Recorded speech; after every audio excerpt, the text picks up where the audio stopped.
In Carolina's last non-conference series of the year, they aim to get back inside of the top 10 before SEC play. And while Texas Tech earned their first Big 12 series sweep since 2019 last weekend over Baylor, they find themselves in a hole looking to dig out. Welcome inside the broadcast booth, everybody. My name is Austin McConnell alongside my good friend and colleague, Zander Collins. This is a big series, very highly anticipated matchup, number 11 versus number 12 in the country. Both teams on the cusp of a top 10 ranking, mid-season, right before conference play, kind of in the midst of it. Both teams have had a couple conference series already, but how important is this one? It's the last non-conference one. It's one of the two that they've had this year. How important would a win be for either of these teams today? Well, a win is everything to both of these sides. Like you said, Austin, last non-conference series of the season before you go into that conference play, and two great conferences as well in the SEC and Big 12. Momentum is going to be very important for both teams if they're going to want to continue the success they've had in the conference this season. Like you said, it's been a little bit hard to come by for sweeps for Texas Tech. So just kind of winning a series here, especially for Texas Tech away, in such a highly anticipated matchup would do wonders for not only morale but the momentum going into the Big 12 play. And for South Carolina, obviously they've got a lot to prove this season under new head coach Ashley Chastain-Woodard. So, you know, any win is good for any side, obviously, but this one means a lot going into conference play. It's going to be a phenomenal matchup. South Carolina took game one of the series last evening here at Beckham Field in 5-2 fashion. They scored one run in both the first and second inning to go up 2-0. And then in the top of the fifth, Texas Tech kind of came back a little bit and made a run at it as Lauren Allred had a 2 RBI double. But other than that, not much offense from Texas Tech, where as for the Gamecocks, they scored 3 in the bottom of the fifth and were able to cruise to victory, only giving up 6 hits. And that was in the likes of Joy Hurd and Sam Gress in the circle for the Gamecocks. Joy Hurd is starting back on the mound for the Gamecocks. But I want to talk about this sensational pitcher who has over $1 million in NIL money because of her talent, and that is the starting pitcher for the Texas Tech Red Raiders, Nigeri Kennedy. Talk to me about her, Zander. I mean, the ERA speaks for itself, Austin, and you've got to be a serious player to bring in NIL money like that. And I was speaking to you and Flugie yesterday. It was kind of a surprise that she didn't see the start on the mound and didn't get any game time at all. So maybe the game plan has changed up for Glasgow's team here today. They're trying to take that series. Like we said, it's an important one, a very highly anticipated matchup. So maybe that game plan has changed, and they're trying to see if that 0.62 ERA can continue for Kennedy, who's just incredible. She's given up 0 home runs in 2025. We'll see if she is the starter. Right now, she's scheduled to start. We have received word a couple times that she was day-to-day yesterday. That's why she didn't start in game one. So we'll see if she's able to go today. Obviously, Texas Tech will be batting first, so we won't know until the bottom of the first. But Joy Hurd will be in the circle for the Gamecocks as we're getting ready to get going here soon. They're announcing the starting lineups, and the Gamecocks in their garnet uniforms with the black and white stripe down their pants, they will take the field first, as Texas Tech is in the all-white with the single red stripe down their pant leg. Yeah, neither side really short of talent from the mound. Jory Hurd extending her starting streak to the season and is a great pitcher herself. So I'm excited to see the defensive battle that this one will likely be. Like you said yesterday, Austin, not as many hits as we would think for a top 15 team in the nation in Texas Tech. So we'll see how Hurd is able to do today. Joy Hurd pitched 3.1 innings yesterday, sitting down 2 batters. And Sam Gress came in about exactly halfway through the game, pitching 3.2 innings and having 3 Ks. Like I mentioned earlier, only 6 hits from the Texas Tech Red Raiders side. Obviously, you want to see more offensive production today. Yeah, absolutely. So as Joy Hurd is set to get this game started, it is 3:02. We are just about a minute away from opening pitch on game 2 of this very fun series. It was a fun game last night and a very good crowd on hand. These fans know how important this series is for both these teams. A few Texas Tech faithful fans made the trip, a long trip, out to South Carolina, but it is mostly garnet and black in the stands today. Stepping into the box first is the lefty Mahia Davis. She will lead off for Texas Tech. As everyone takes the field, we are ready to get game 2 underway on this beautiful, beautiful Saturday afternoon. A bunch of Gamecock athletics going on. There's a track meet right next door over the left field wall. As here's the first pitch. Strike one. Joey Hurd's ahead of the count. You'll expect something from Davis. Davis was one of the 6 hits yesterday, so yep. she'll definitely want to hit this one. Here comes the 0-1 swing right back up the middle. That's going to get through. And Davis, in just 2 pitches, is on first with a single. So that's the announcer's curse, Austin. So that'll bring up shortstop Haley Toney wearing number 32 for the Red Raiders. Nahia Davis with the leadoff single. On deck is Lauren Allred.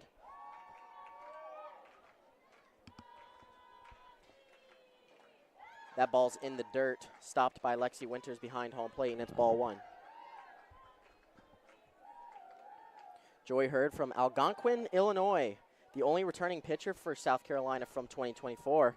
Second lowest ERA last season, boasting a 1.88. As that's hit back to the shortstop, good chance for a double play here. No throw to first, but the out is made at second. So 1 away, but Haley Toney reaches first.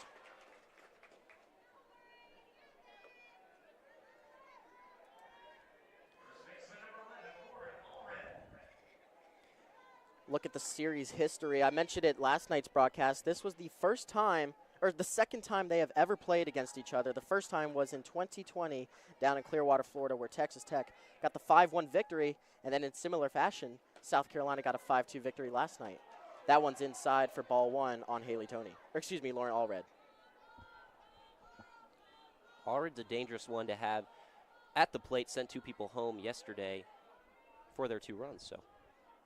She had the 2 lone RBIs for Texas Tech yesterday there in the top of the 5th, but like we talked about earlier in the broadcast, it wasn't much offensive production, so they're getting the ball in play, but South Carolina's defense was really good yesterday, as here comes the 2-0 pitch from Hurd.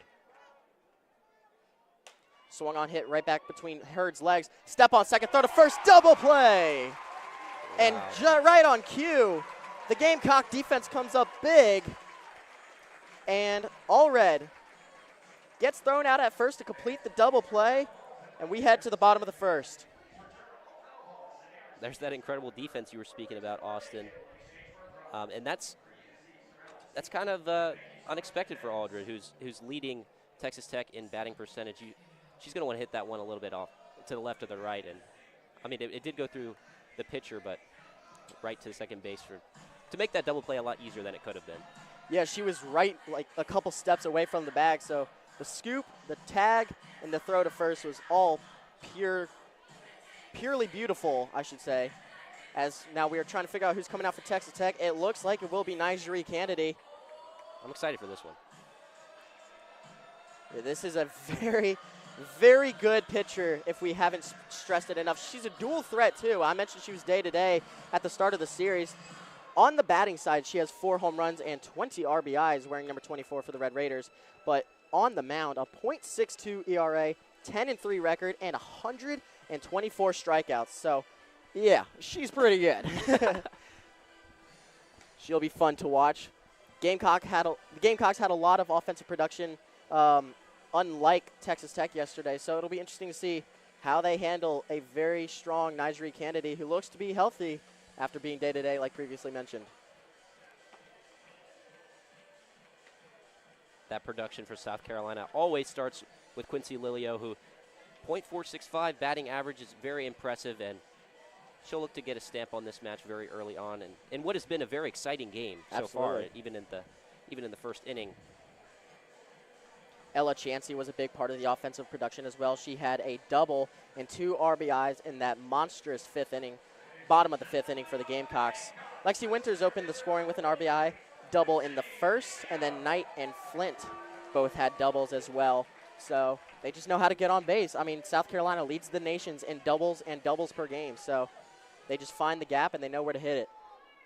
As here's the first pitch from Nigeri Kennedy. Quincy Lilio, the lefty in the box, will step up but not take a swing. It will be a strike. It's an 0-1 count. Quincy Lilio, the redshirt junior from Oceanside, California. Facing the righty of Candidate. Chop swing, good play by Candidate in the circle. Took a hop right in front of her, but she's a pretty tall woman. She goes up and makes that grab and gets the out at first. It's a great play.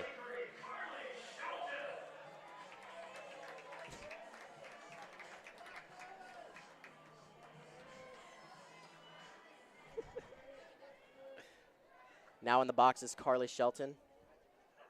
She lets that one go. It's a bit high, and it's ball one.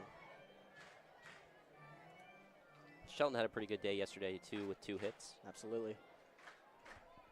Batting in the 2 spot for this Gamecock offense. Here's the 1-0. Swing and a miss. It's a 1-1 count. Carly Shelton stayed in state in Lexington, South Carolina to play for Ashley Chastain Just down the Boydard, road. the sophomore. That's a bit high, and that's 2-1 as well.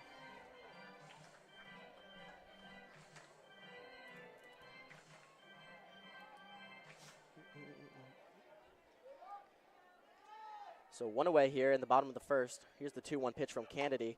Fouled back to 2-2 count. You got to think that Kennedy's stats are a little bit intimidating. Oh, yeah. Yeah, I'm scared.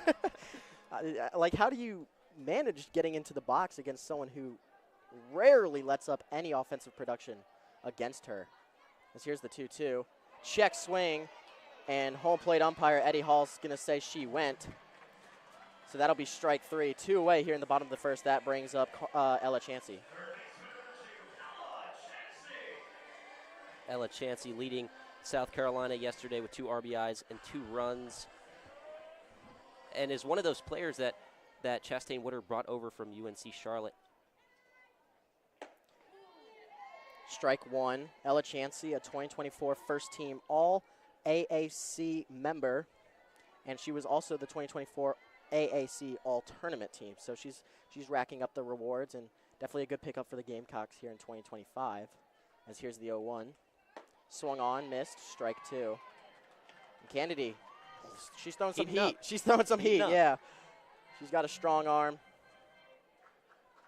She's trying to get Texas Tech back into this series. There's 1 more game tomorrow, but out of a 3-game series, if you win 2, you can clinch on day 2. That's not going to help, though. 3 pitches and 3 strikes as we head to the top of the second. A very quick first inning as Texas Tech and South Carolina both go 3 up, 3 down.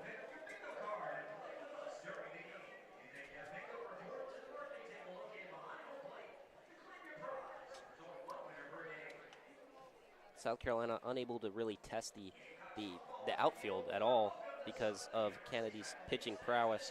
And I mean we're going to say it a million times this broadcast, I'm sure, Austin, but yeah.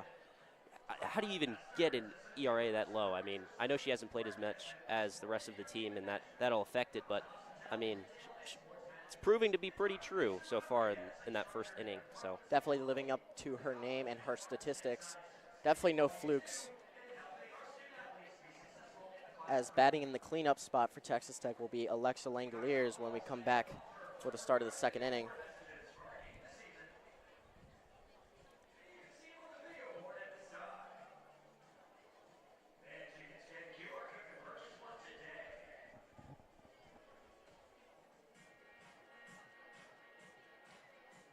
Langolier is a senior from Keller, Texas, transfer from Louisiana, one of the many that came over with head coach Jerry Glasgow. He was named head coach on June 20th, 2024, has had success with Georgia with a pair of Final Four appearances, was at Louisiana the last 9 years. He's considered one of the nation's top offensive coaches and recruiters, so he definitely knows what he's talking about in the dugout. Absolutely. And that's kind of, it seems to be the narrative of these 2 teams this season. These two coaches who have shared success at what people might say were less competitive conferences in the AAC and Sun Belt Conference, respectively. And it seems like these coaches are trying to prove themselves at the next level, and it's going very well. Both teams inside the top 15, as mentioned earlier. The 11th ranked Gamecocks versus the 12th ranked Red Raiders. So clearly something's working, and 2 good hires by both these schools. As the second inning is getting underway with Langoliers in the box, the second baseman. Watches that one way outside from Joey Hurd. It's ball one. And going back to the transfers and stuff like that, it's a very feel-good story that these two coaches are able to have success with players from their previous programs. Yeah. It's a good thing to see. They definitely get a hold on the locker room well, as there's strike one on the outside corner.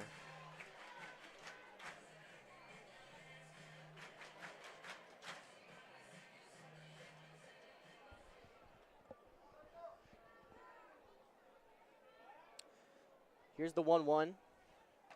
That's just a little bit outside for home plate umpire Eddie Hall's liking. It's ball two. First base umpires Tammy Cooper and third base umpire Ted Broyles. Broyles was behind the plate last night, and Eddie Hall was over at first base. Where there was a lot of controversy last night, a lot of close calls, but he got most of them right. So as he calls another ball on Joey Hurd, it's a 3-1 count. Texas Tech led off with a Mejia Davis single, and then Lauren Allred grounded out into a double play. And there's another lead-off runner on base as Langoliers is walked.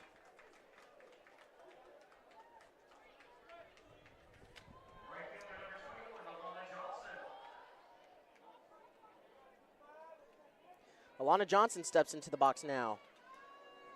Righty versus righty matchup here. Another player who got a hit yesterday in that offensive struggle for Texas Tech.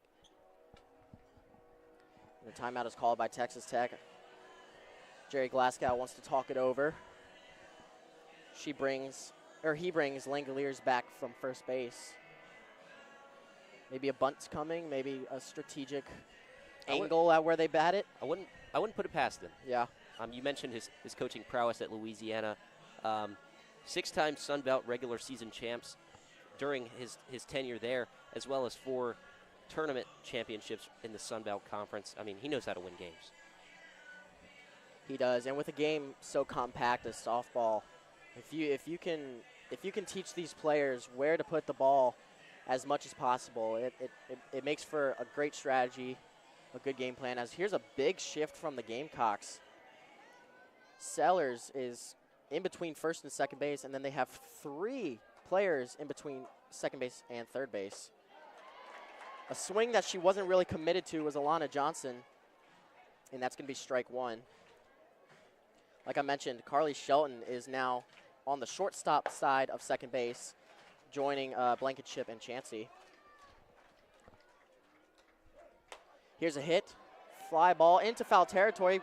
Tracking over was Blankenship. She makes the grab, and it's out number 1 in the second inning. Well, you mentioned this shift. It looks like they did their homework. It looks like she likes to go that way, and it ended up being an out. Sounds like both teams are playing chess out there. We saw it a couple times last night, a couple big moves from the infield.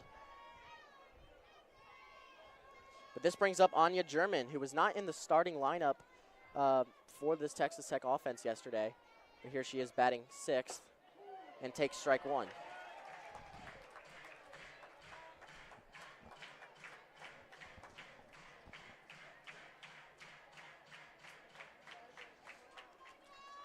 So runner on first, 1 out, 0-1 count. Joy Hurd gets the pitch, delivers, and will not get the call from Eddie Hall, and much to the chagrin of the home crowd. Yeah, I was about to say, to the dismay. That was a big groan. The Beckham Field fans. Just a little too inside for Eddie's liking. It's a 1-1 count now. Nice change up there, strike 2. He liked that one. He did like that one, and so did the crowd. Great crowd on hand here today, by the way. Almost every row has a good amount of people sitting in it. There was a great crowd last night, too. Everyone's wanting to see this heavyweight matchup. It's beautiful weather outside, too. Absolutely. It's a beautiful day. Grounder to the shortstop. Double play incoming. Again. And they got it. Again. Deja vu from the first inning. And they get another double play, and the Gamecocks are going to go hit. Wow. That was exactly identical to the first inning. Exactly. Got a runner on, then another ground out, and then a double play. Ball hit to the same exact spot. Out at second, out at first. Oh, man. Man, the the defenses of these two teams came out to play today. Yeah, we're flying through these first couple innings already, an inning and a half in. Both these teams taking care of business as Texas Tech for the second inning in a row goes 3 up, 3 down. Well, that's been kind of the story of the season for South Carolina. They wait until later in the games to get their runs. Takes them a little while to get going. They do get going, though. Yeah, they do. And have improved on last season under Beverly Smith, who it was kind of a surprise, I know, to a lot of people that she was let go from her position as head coach. Absolutely. But, I mean, I don't think the fans are complaining about the new hire. No, not at all. As Texas Tech takes the field for warm-ups. Kennedy's going to throw a couple pitches here. Then they'll throw it down to second. And then batting for the Gamecocks to lead this inning will be Lexi Winters, the catcher. Another player from UNC Charlotte following Chastain Woodard. Yeah, and on Gamecock Game Day, another great SGTV show y'all should check out is, you know, we talked about it, all these transfers that follow Chastain Woodard, but same for Texas Tech. I mentioned it briefly earlier, but from Louisiana, a lot of people followed her as well. So if you're a good coach, you'll get anybody, as the crowd getting excited for a cocky T-shirt. Well, when you're a coach and you find players that you trust, you tend to put them in the lineup. You tend to bring them with you when you go to different places. You see it in all kinds of sports, especially in college sports. And once you build that great reputation for yourself as a head coach, people will follow you. They'll come. They'll find you, and they will play for you because they know they can learn from you, and they know that they're not going to envy any other schools that have a good record.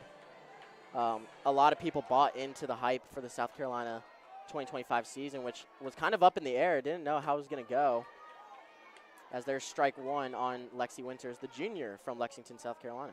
Yeah, not a lot of people really had high expectations for the Gamecocks going into the season. I know you were one of those people, Austin. Yeah, I was a little skeptical, but they've really I'm very glad that I was wrong, by the way. But you were one of those people who were high on them, correct? Well, yes. You got to look at the resume of the coach and as what she does as a coach and what her players do under her. Absolutely. And, of course, a lot of success at Charlotte. 1-1 count, fouled back. That'll bring up a 1-2 count. Because when you have a player who has played, especially at South Carolina, at such a high level in the SEC, someone whose pitching prowess that won them awards when they were at Ole Miss, it's something you just got to trust, and you got to trust that she brings in the right people. Here is the 1-2 delivery. Outside, it's ball 2. So Lexi Winters stays alive in this at-bat. I'd be terrified to face these pitches. I'd swing at everything, even if it was in the dirt. Why not? Here's the delivery from Kennedy. Strike 3. Eddie Hall rings up Lexi Winters, and she goes down looking. That's why she brings in the big bucks. So that'll bring up shortstop Brooke Blankenship. The senior from Hudson, Florida, averaging a .333 and a .400 even on-base percentage. Something you won't necessarily see on the stat sheet, though, Austin. She's tied for most sacrificial flies in the country. A very smart player and a team player in that. Did one yesterday to send Chansey to home. That was the 5th run of the game, ultimately the game-winning run. Flugie was on the broadcast with me yesterday, and we talk about how having a 2-run or goal or point lead in any sport is so dangerous because one point or one goal and the other team's right back in it. So it was good for them to build that cushion, as now she's kind of in a hole here.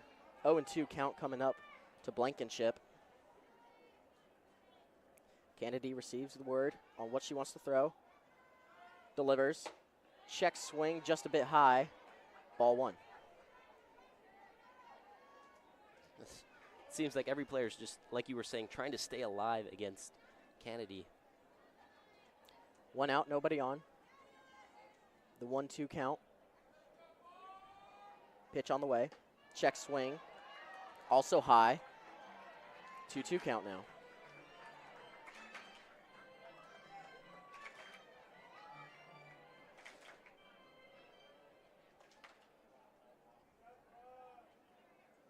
The 2-2.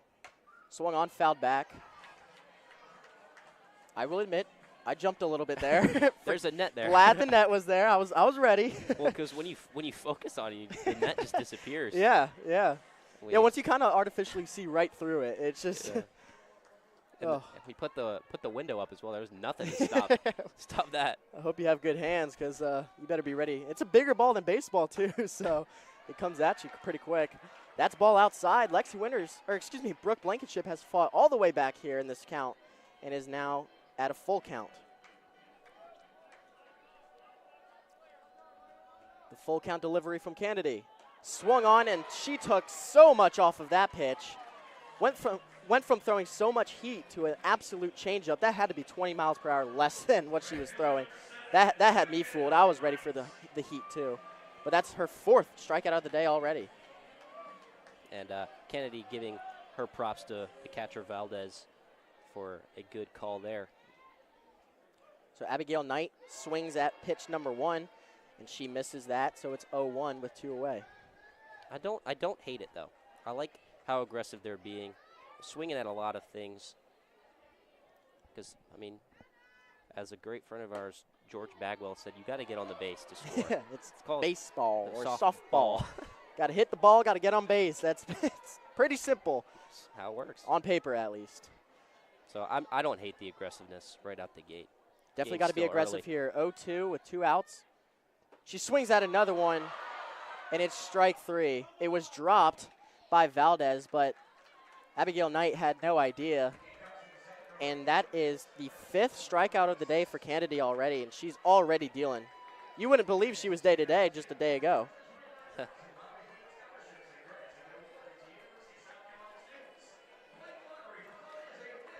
So just like that, we're headed into the top of the 3rd. Still no score. And it'll bring up the bottom of the lineup in Valdez. Lindmuth and Huffman are due up.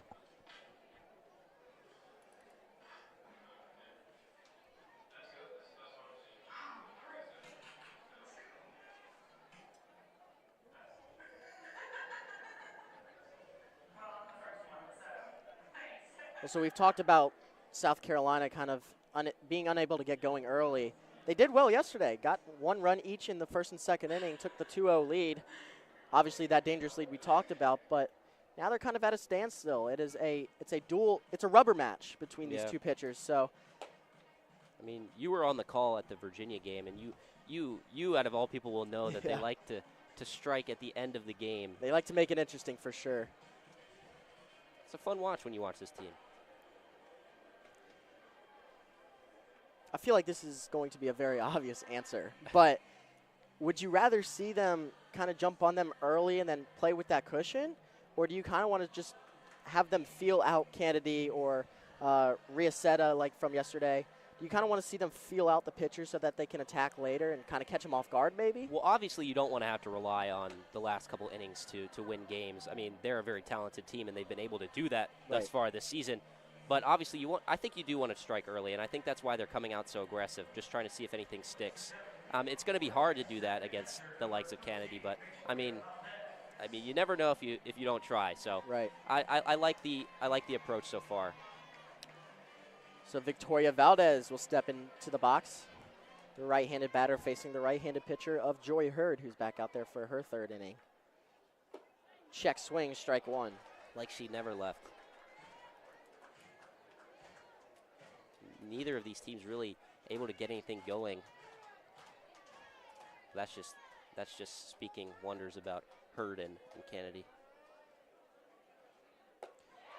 Took a little bit off of that one as well. From the likes of Kennedy, maybe did a little film. It's an 0-2 count. The junior catcher from Alvin, Texas, Victoria Valdez. Unsure what's coming from Hurd here. Pretty decent dual threat as well. Fouled down the 3rd base line off of the Texas Tech dugout. Count remains 0-2.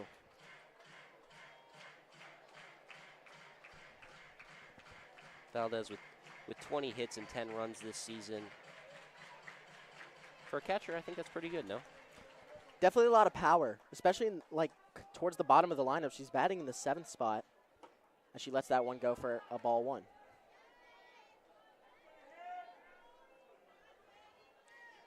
Top of the third, no one on, no one out. 1-2 count to Valdez. Hurd takes a deep breath, delivers, and that's fouled down the left field line again.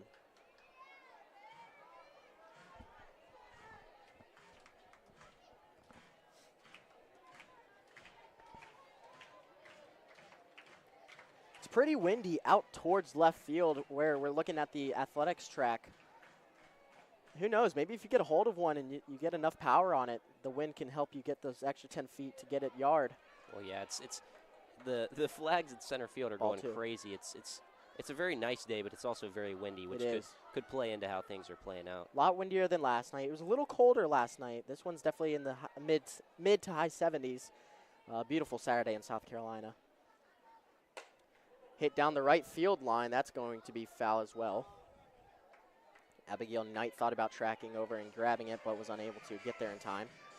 So staying alive here is Valdez. Went down 0-2 in the count, but has kind of fought back to an even count here. Keeps fouling them off, staying alive, working the pitch count of Joy Hurd. Here is the 2-2. Lets that one go. That's just a bit low, and now it's a 3-2 count.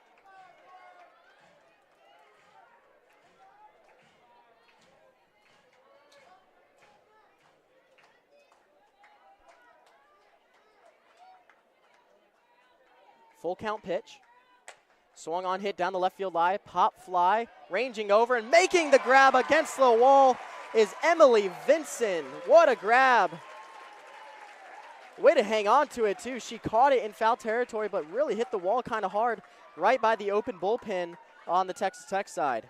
Yeah, Valdez really unable to keep it in the bases and finally punished for that one.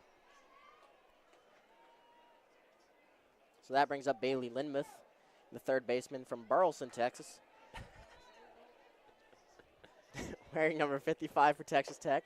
She'll take strike one right on the outside corner.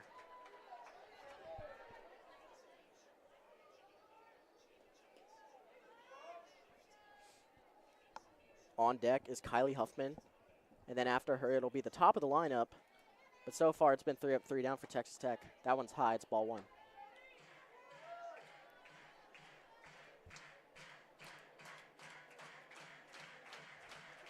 So one's across the board. Another righty Hurd has had to face.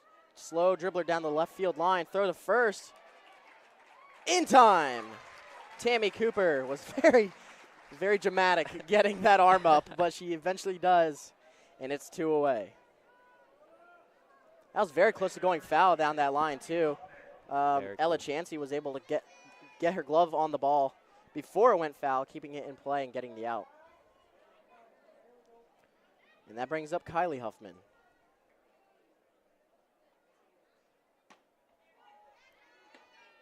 Ball one, little low. Lexi Winters is looking towards the dugout, kind of feeding Chastain Woodard what she's seeing from behind the plate. The best view in all of baseball. Also probably the scariest. They come at you quick. Yeah. That's strike one right down the middle.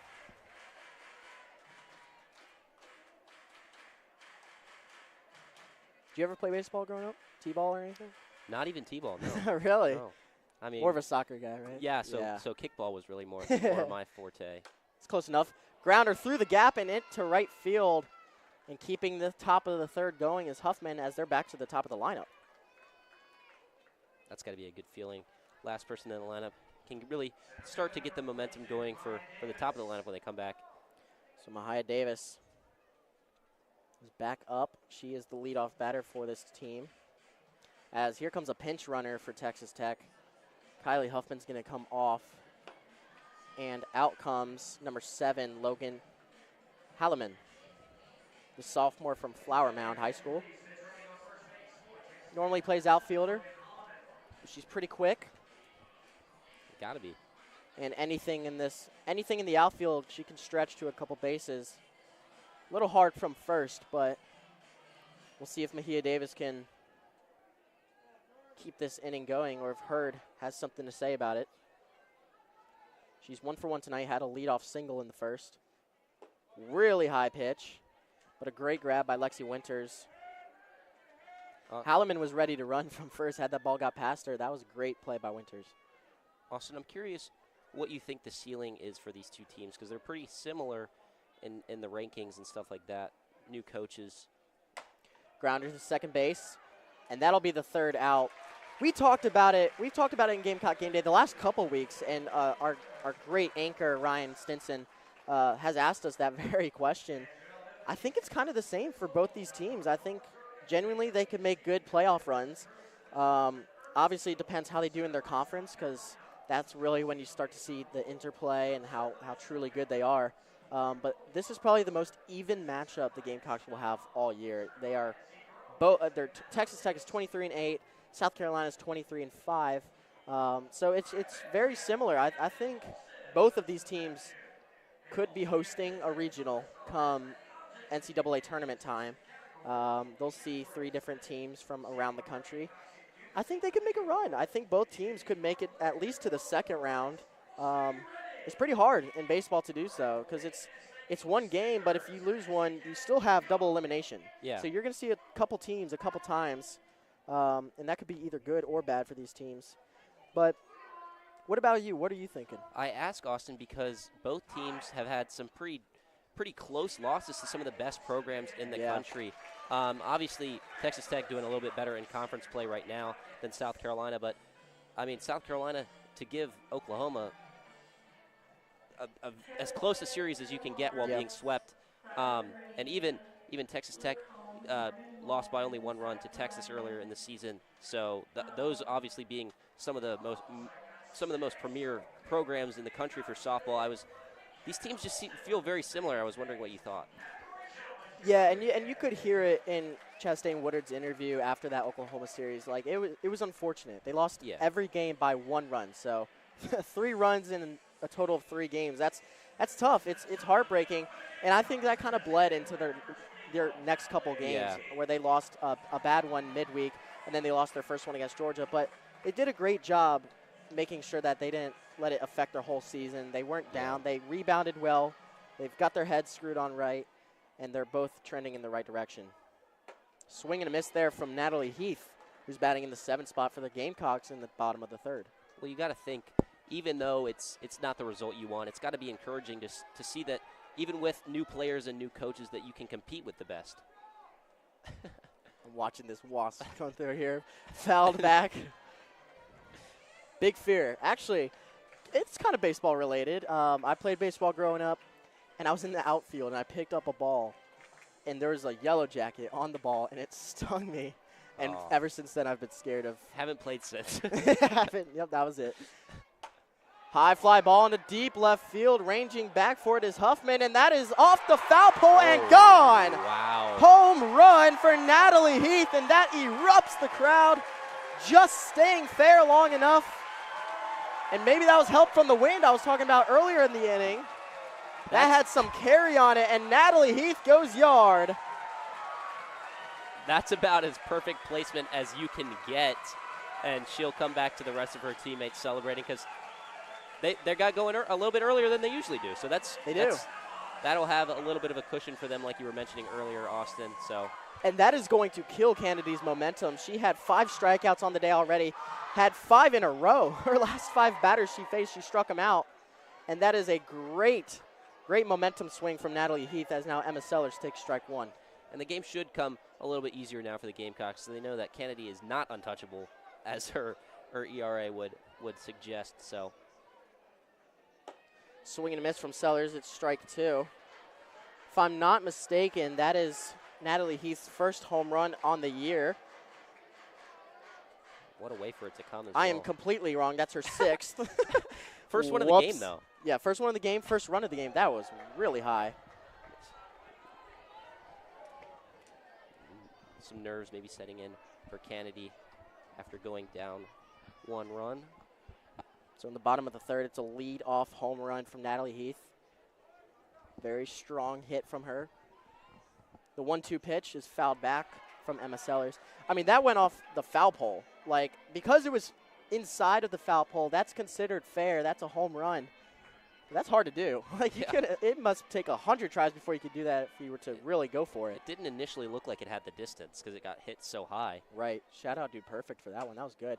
And then way in front of that one, was Emma Sellers. Kennedy took a lot off of it, but great job by Sellers getting contact. Went over the building. Thank goodness we didn't hear a car alarm.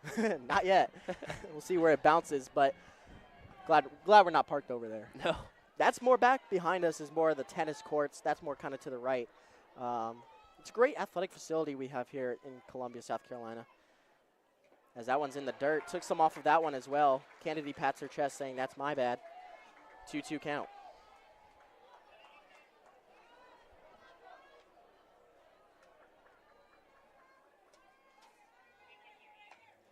Fouled off the inside of the bat. So Sellers staying alive. The senior from Lakewood, California.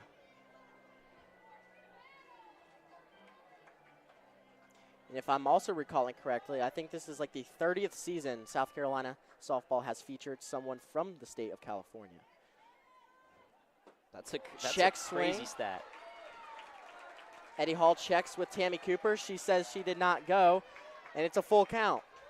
I love crazy stats like that, though. That just during soccer season, you pulled out stuff. Oh man, I was going through the packet they gave me. I was scouring for some good stats. Had to have at least one. Swinging fouled back. So staying alive yet again. Working Kennedy's pitch count here in the bottom of the third. Still no outs, 1-0, thanks to the likes of a Natalie Heath home run.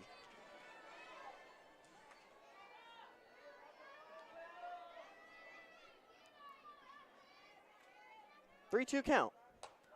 Foul down the left field line. And the fans are loving it. They're loving this at-bat.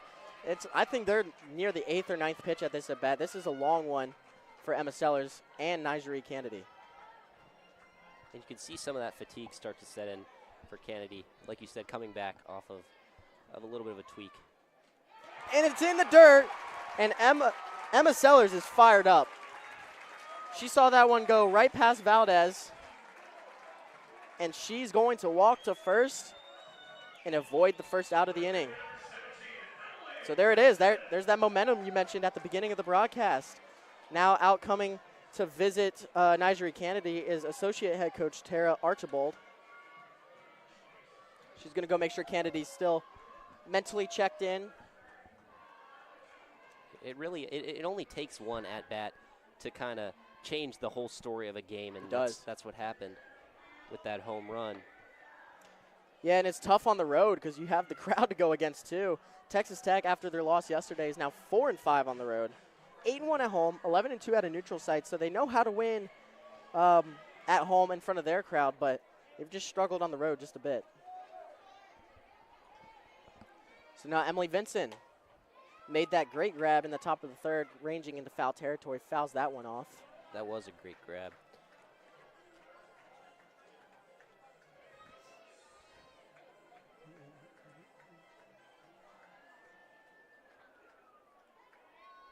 Ninth batter in the lineup. Watches that one go. It's ball one.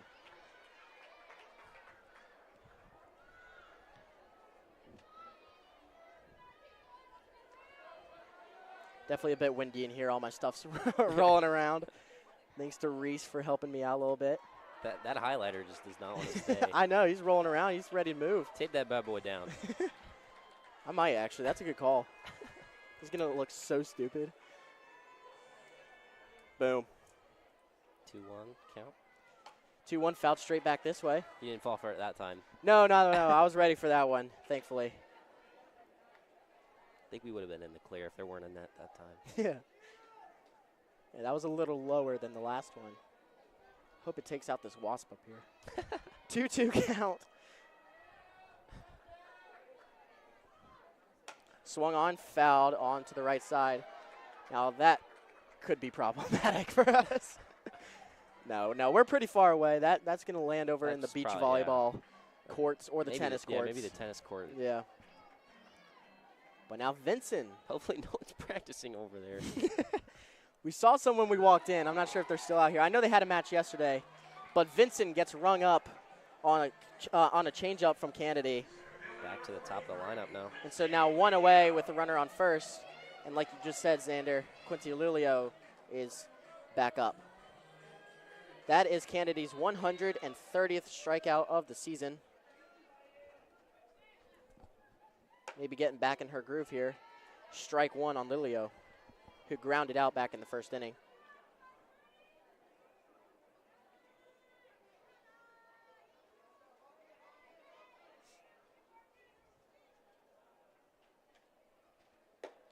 Check swing there, went a little too far, and now she's behind the count, 0-2.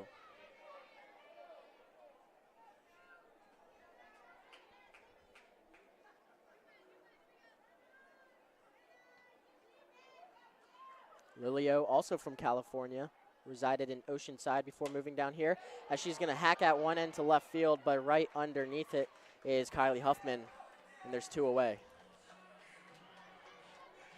Never in doubt for Huffman. 8 players on this Texas Tech squad with perfect fielding percentage, so errors are not very plentiful for the Red Raiders. So that brings back up Carly Shelton, who struck out in the first inning. She's going to look to keep the inning alive. Not a great start as she takes strike one right down the middle.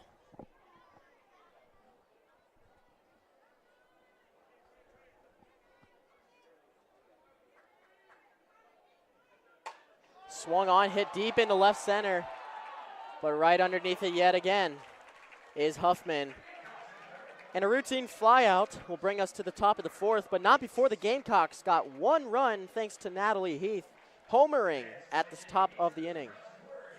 And I think both teams are still very much in this one, obviously, but I think that Carolina will feel very good about what they were able to accomplish in that 3rd inning, just because of, like we've mentioned a couple times on the broadcast so far, Austin, that it might take them a little bit of time to get those runs, and they like to strike at the second half of games. But I think they'll feel good about that one, especially hitting a homer off such a good pitcher. It's always nice to play with the lead, too. Yeah, of course. But it's a tight one. It's still 1-0 as we're about to enter the 4th. We're almost halfway through this one already. This one's kind of flying by. Yeah. Cocky's starting to make his rounds in the crowd as well now. Like we mentioned, there's a lot of people here. It's a beautiful day. A beautiful day for softball as well. He's holding a cup. I don't know what that Hopefully there's nothing means. in the cup. Yeah, I don't know what that means, but maybe a souvenir cup for the fans, and he gives it to a couple young ladies. Free cup. Nice. It looked like there was something in it, maybe a coupon somewhere. She pulled out some piece of paper. If not, that's kind of a bad prize. I mean, it's a warm day. Maybe go fill it up with some water, stay hydrated. But yeah, I mean, you got to feel good about winning. But if it's just a cup, I don't know. That Yellow Jackets back. I cannot or the Wasp. keep my eyes off of this Wasp right now. I'm ready to fight. Well, me personally, Austin, I can't keep my eyes off of this game. Yeah. It has been very close thus far. Great defensive displays from everyone. Very intriguing game for sure. But we're going to see Sam Gress back in the game.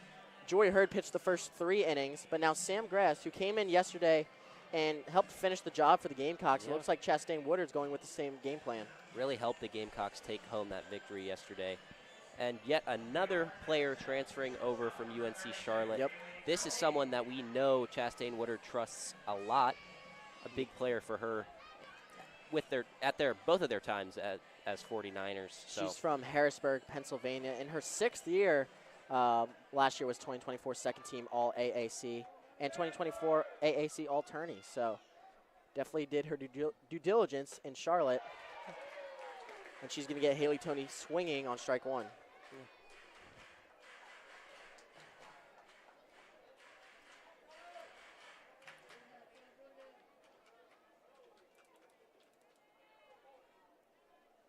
Here's the 0-1 pitch from Gress. Swung on, hit high, deep into foul territory. But ranging over yet again is Emily Vinson. She's had a lot to do this game. She stayed busy. With that wind is taking those balls to left field a lot. But her second, It's a pretty sunny day, too, but I don't really see anyone wearing their sunglasses. Vinson has some on the top of her head, but I can't imagine looking up and being able to see very well. It's a bright day out. Currently 3:47. So the sun is at its peak for sure. Good change up there, but it's ball. 3:47. This game is flying by. Yeah, 4 innings. Well, I guess 3 innings in 45 minutes has been pretty quick. It flew by last night as well until that 5th inning where everyone was just scoring all of a sudden. So maybe we've yet to see the offensive inning, if you will. That's fouled back. It's a 1-1 count with 1 away.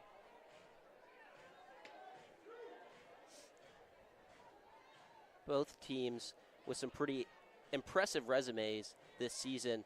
Both teams taking down ranked opponents, at least 2 ranked opponents this season. Carolina, of course, Duke, and then taking down with the sweep against Duke, and then taking the series against Georgia, bouncing back after that rough 5 stretch of games for them. A little bit of a curve ball there, just a little too low, 2-1. And Texas Tech on their side, they took home wins against number 16 Nebraska, number 5 Texas A&M, and a series against Oklahoma State. Yeah, and like I mentioned, they got their first Big 12 series victory, or sweep over since 2019 over Baylor this past weekend. So they're riding on a high, but after the loss yesterday, they're looking to bounce back. 2-2 is the count. It's another instance of where the pitcher took a little bit of sting off the ball, and it caught the batter off guard. So Gress battles back into this count. Delivers. Outside corner, and Eddie Hall does not agree with the crowd. It's ball 3. So full count to Lauren Allred, first baseman wearing number 11. Nobody on, 1 out.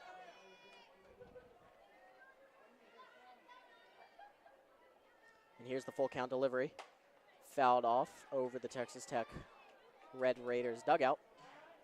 So she stays alive. We mentioned it earlier, but Aldred has the highest batting average of the team with a .4, and also sent 2 people home. The only 2 runs yesterday against South Carolina, so it's a big player for this team.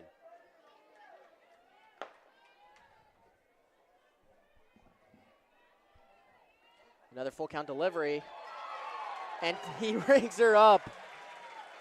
So the fans gave Eddie Hall a little backlash for a couple ball calls there, but a big strikeout call, and now the crowd love him again. Well, you mentioned it, Austin. He does his job very well, and yes, he does. Hardly gets him wrong. So, and he was over there at first base yesterday, where we saw a lot of close calls, a bunch of reviews there early on in the game, and he got most of them correct. Very solid umpire. Want to thank them for coming out today. As now here's Langoliers. She got walked earlier in the game. She takes ball 1 with 2 away.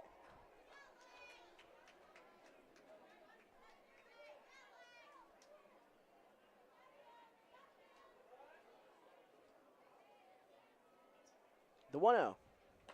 Big time difference in speed there. Strike right down the middle, 1-1. Langoliers 2 and 3 from the plate yesterday. A solid batter. Bats in the cleanup. That's 4th in the lineup. Looking to keep the top half of this inning going. Swings and fouls it back. Just went off the glove of Winters, and it's a 1-2 count now. Langoliers also has a pretty high on-base percentage as well. Just over 40%. From Keller, Texas, one of those transfers you mentioned, 5 home runs and 23 RBIs on the season so far. Swung on, and it's looped over first base, but ranging back to make the grab was Emma Sellers. And it's 3 up, 3 down yet again for Texas Tech as they head to the bottom of the 4th, trailing the Gamecocks 1-0. It's good to keep that lead, that cushion like you've been mentioning. It's always great when your pitcher's delivering well and your defense is standing strong. Now it's the offense's turn, and you want to just keep building that cushion. So when they do make an error or when they do start to get the bats rolling on the Texas Tech side, you're not too worried about it because you have that lead. Absolutely. 1-0's pretty tight. Kennedy, hopefully she had some time to settle down, collect her thoughts in the dugout. We saw Archibald go out there and talk to her, make sure she was good. She's back out there for her 4th inning, where she has 6 strikeouts on the day, recorded her 130th this year.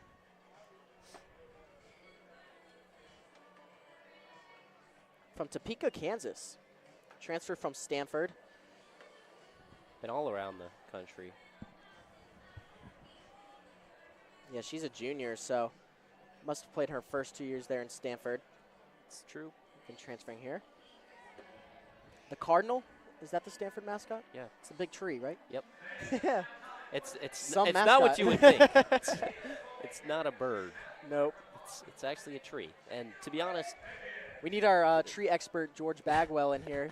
He specializes in sequoias, but maybe he could give us some information. But and sandwiches, yeah. But no, I mean the actual mascot itself is actually quite terrifying if you see it. Oh no, I've seen in my nightmares too. Yeah, it's brutal. Trust me, I've seen it. I've seen it too much. Leading off now is Ella Chansey. She's 0 for 1 this evening, or this afternoon, I should say, with a strikeout. She'll lead off the bottom of the 4th, as we're just over the halfway mark of this game already. Swing and a miss, strike 1.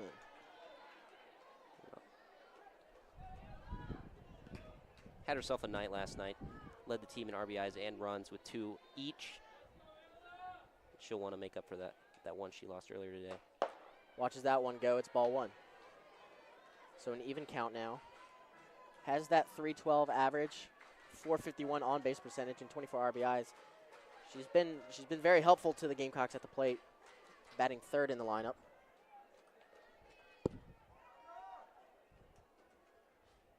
Swung on and hit into left field, going back.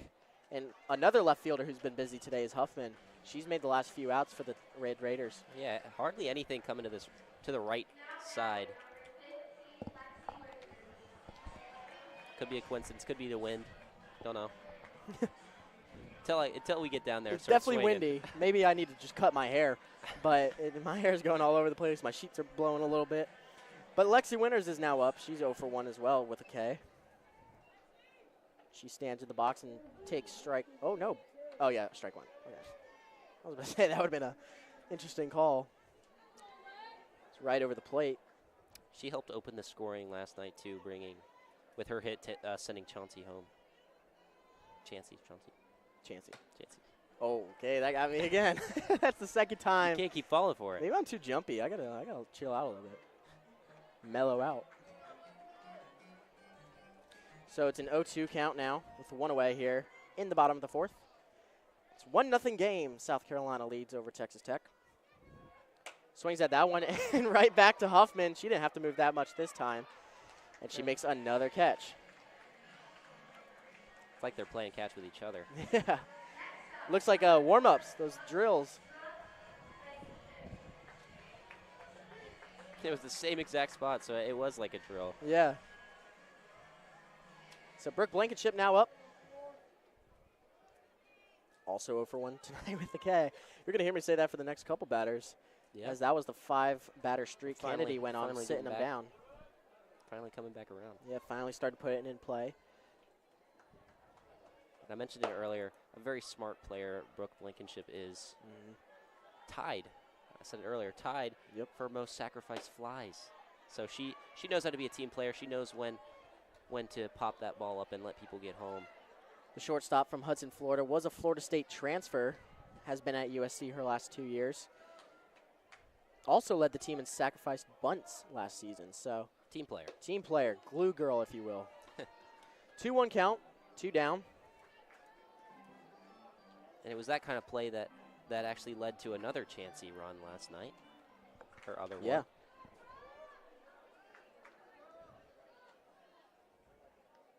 Swinging at that one, got it off the end of the bat. And making the grab right in front of the Gamecock dugout to get the 3rd out is Lauren Allred. So we're going to head into the top of the 5th. We just keep moving along here. It's flying by. 3 up, 3 down again. I sound like a broken record saying that today. I mean, well, you know what they say. Time flies when you're having a blast. It's been a fun one to watch. It's been a very fun call as well. Absolutely. Glad to be here for SGTV with you here, Austin. Seems like we're always together when we do this kind of stuff. I know. We can't get away from each other, but I do not mind at all. I don't want to. One of my favorite people to work on this broadcasting journey with. All the people at SGTV are so phenomenal, though. We're so very lucky to be a part of a great group. I biasly am going to say it's the best in the country. Oh, yeah. That's not even biased. No, yeah, it's just one of the best. So I know you were covering the women's first round matchup against Tennessee Tech. What a game yesterday. that was. A 60-point victory. Yeah. Never in doubt, really. I mean, Tennessee Tech did score the first basket, if that's a consolation. But, I mean, Dakota and I were sitting right in front of the Tennessee Tech fans as well. Oh, yeah? So, I mean, they were saying it was up to the ref. But, I mean, ball don't lie. 60 points was up to the ref? Yeah. All right. Well, South Carolina is going to play Indiana tomorrow at 3 p.m. on ABC. Indiana defeated Utah in their first round matchup. Fun fact, I'm actually one of 50,000 in the world with a perfect women's bracket still. Really? Yeah, let me check right now. But I was going to say, actually, I don't know, because my men's bracket hasn't been too good. I think I'm like 2 millionth. I called the number 10 Oregon upset. Did you? Yeah. Yeah, I'm 49,000th. So yeah, still 100% right there. 200 points on the tournament bracket challenge for ESPN. Look at that, man. Only green. And all the teams that I've picked are winning right now as well. Look at that. We know ball. Yeah. I don't care what Ryan says. Mr. Ryan Stinson, you give us our points in All Around the Horseshoe, which airs on Wednesday evenings on Gamecock Game Day. Shameless plug there. I had to. Yeah, only a few weeks of that left as we're getting close to the end. Oh, UConn. Oh, my God. Paige Beckers is her last year, right? She's leaving for the WNBA after this, I believe. Yeah.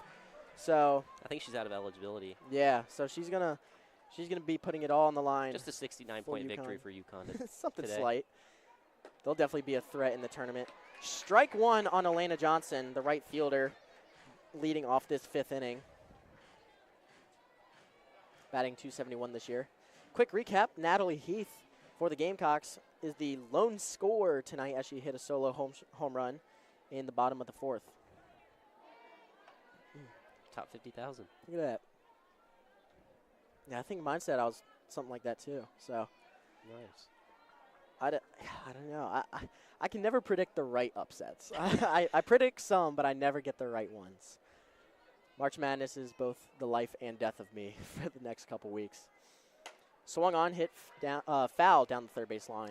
I was trying to explain the odds of getting a perfect bracket to my grandma on the phone today, and I saw a TikTok and it said you have a better chance of picking out a random person in the world and then a random hair off of their head. Oh my gosh! I think I saw one that it was like you could hit the Powerball twice in the same week. Wow! Before you can get a bracket. High fly ball. Wow, that had some steam on it. That would have been a no-doubter had that not been foul. Oh, my gosh. That went almost onto the track. The noise it made when it hit the roof was pretty funny as well. So it's a 1-2 count. Johnson showing off her power. She bats fifth in the lineup. She lets that one outside. Good frame job by Lexi Winters, but not fooling Eddie Hall. And it's a 2-2 count now.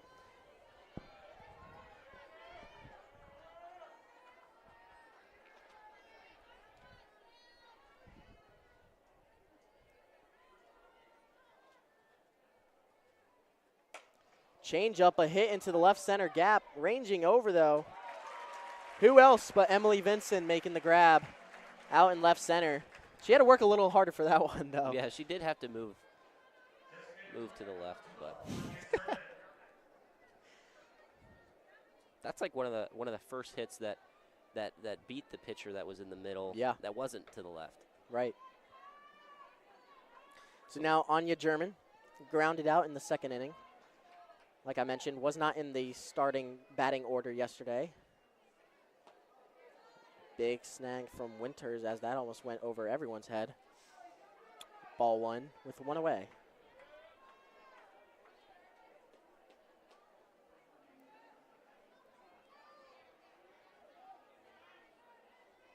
Sam Gress still on the mound for the Gamecocks. Or the Circle, excuse me. Ooh. And that hits German, so she'll take her base.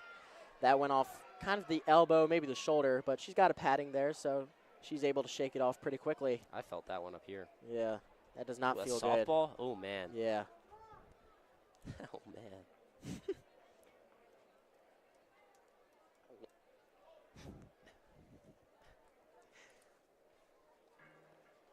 So now looks like a pinch runner will come on for the Red Raiders.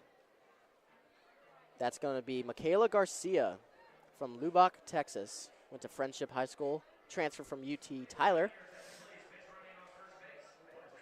Looked like German was in a little bit of pain going to the dugout, waving her arm. Now here's a mound visit, circle visit, I apologize, by Chastain Woodard here. The infielders are meeting as well, Lexi Winters and Sam Gress talking to Woodard, who, if you don't know by now, and this is your first softball game, used to pitch here, is a Columbia kind of native here, a big name from around here. Coached at Charlotte with her husband, but then left him, gave him the reins, and now she is down back in Columbia as the pitching/head coach for the Gamecocks. So definitely a cool story. We mentioned her a couple times every broadcast we do. It's really cool to see her back in the Columbia area. Yeah, and what a resume that she has during her time at UNC Charlotte. Brought them to their only 2 postseason berths, even got them a conference title there in the AAC. But even at other schools, she's seen a lot of success. During her time at Ole Miss, she won the Pitching Coach of the Year, and that's something that we've seen a lot of pitching improvement here this season thanks to that. And like you said, former Gamecock, so it's a feel-good story here in Columbia for Chastain Woodard. So Valdez is now in the box, ready to bat. Like I mentioned, Garcia is taking off. She's running for second, and she's going to be tagged out. What a throw from behind the plate by Lexi Winters. And Garcia was the pinch runner for the hit by pitch, Anya German. But Lexi Winters with a beautiful throw down to second. And it looked like Brooke Blankenship was the one who put the tag right on her back. She wasn't even close. She got tagged out a foot from the bag. I mean, the way that these defenses are playing, they must really want to enjoy this weather before it's gone. Yeah, because this game is flying by. Yeah, already in the top of the 5th. That one's a bit in the dirt. 2-0 count.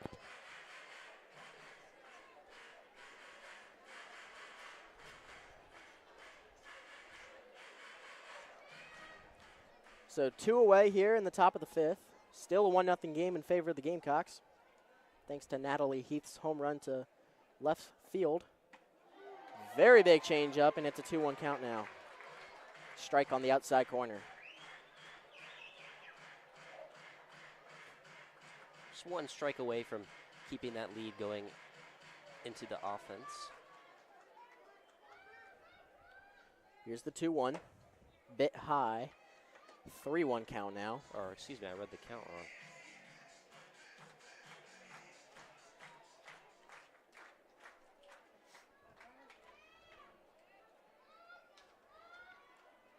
Gress, foot on the rubber. Takes her breath, steps back, delivers. Strike 2, and it's a full count.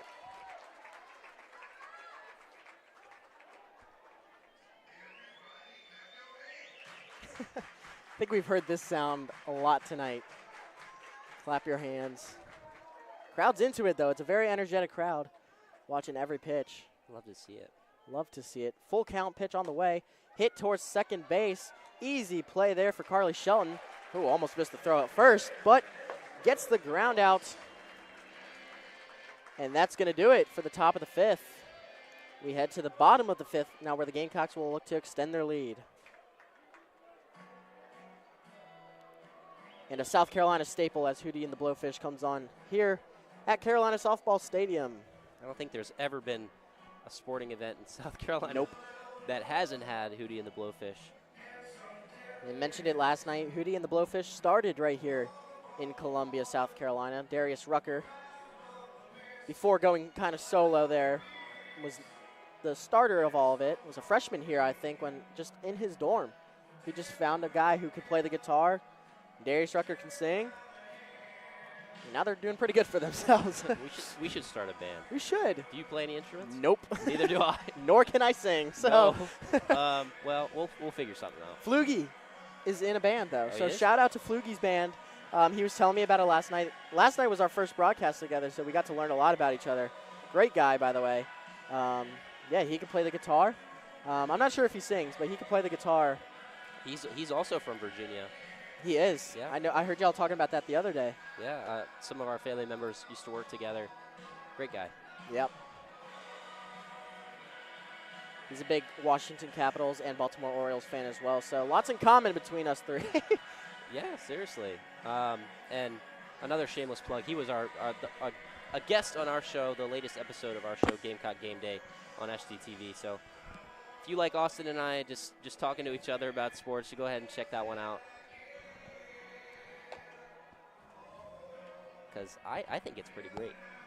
I do thoroughly enjoy filming on Wednesday nights. It's a fun one. Yeah, I should Our probably lovely probably producer, say when Dakota those Morris, episodes come out.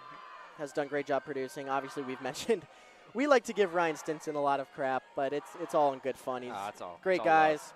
Like mentioned, we love all the people at SGTV. It's been so great to us.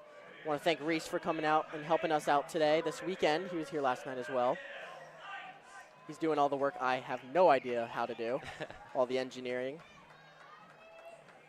He does it for the love of it as well. Yes, he does. We had some trouble getting into the parking lot today. Don't get me started. So Abigail Knight is now up to bat here in the bottom of the fifth. Kennedy still on the mound. Fun fact about Abigail Knight, got her 40th double of her career last night. Another transfer from UNC Charlotte. Kennedy looks to be holding her head down. I wonder if that lingering issue or injury in her arm that left her day-to-day before this series is affecting her. Here comes their trainer. She's pitched 4 innings so far, so, I mean, she's got a lot of work on that arm. Threw one pitch, and it was a ball. She's going to take a couple more cracks at it here. That one looked fine. I think the trainer's checking her out, making sure she's good. Unsure what the injury is. We weren't told. It was kind of not kept secret, but like kept a little more on the down low. Well, I think that it was Glasgow's plan yesterday, at least, was for her to start. Chloe Riaceto was kind of called up late for the start on the mound. Yeah. Just before the game yesterday night. Well, Kennedy's going to stay in here and will continue to face Abigail Knight. It's a 1-0 count with no one on, no one out. Delivers there. Ball 2. Yeah, she's in the 5th inning. She's pitched all innings for Texas Tech today. I wonder if they're going to try and push her as far as she can go without getting hurt, obviously. That would be not good. Oh, my goodness. Almost hits Abigail Knight there. She's starting to get a little wild, though. Like Yeah, I mean, we've seen a couple low pitches. Couple in the dirt. That one was really high on Abigail Knight, and that had some heat on it. A couple of them got away from her. Yeah. But I guess that's all part of the recovery process, is getting back into game shape. And she's going to walk her on 4 straight pitches. There are 2 pitchers in the bullpen for Texas Tech, so I assume somebody's going to come out here soon.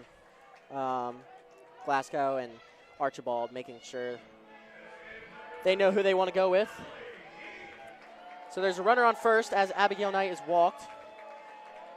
That brings up Natalie Heath, who has the lone run tonight on a solo shot to left field, as far left field as you can get while staying fair. Change up there, strike 1. Emma Sellers up next, who got that out in the 4th inning to send it to the 5th inning. One of the only plays that was in right field of the game so far. Yeah. That one did get me that time. That got me. I won't lie. Yeah. I won't lie. That That's one probably the biggest jump I've had yet. Fouled straight back towards us. The invention of the net was really good. Who really invented saved the us net? there. Yeah, I got to give him or her his props, or her props. 0-2 count now. Runner on first, nobody out. Heath lets that one go for a ball on the outside.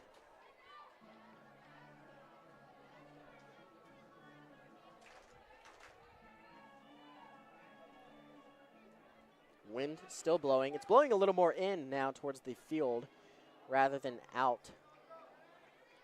1-2 pitch. Fouled off the tip of the bat. Very, very close to being strike there. Natalie Heath staying alive here in the bottom of the 5th. This was the inning last night that had all the scoring. Texas Tech was down 2-0, had a 2-run RBI double, tied it up at 2, and then the Gamecocks struck back and got 3 in the bottom of the 5th. That one's fouled off again, so staying alive is Natalie Heath.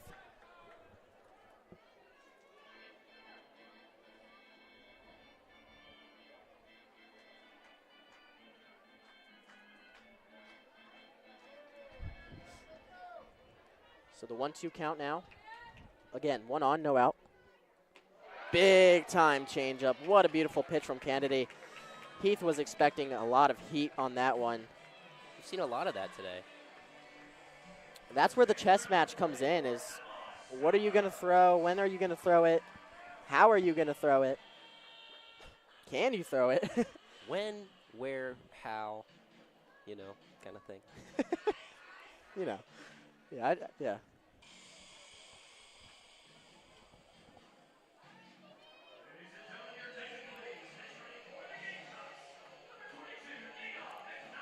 So Nia McKnight is going to be the pinch runner for Abigail Knight on first base from Loganville, Georgia.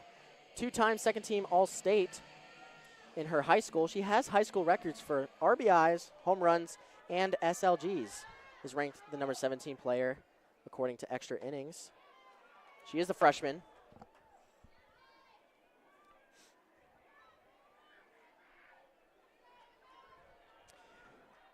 1-0 count to Emma Sellers, who has only been walked tonight.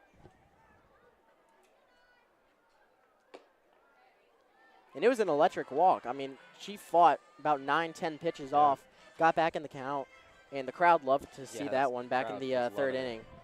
That was right after the Natalie Heath home run, so they were all on the momentum train there.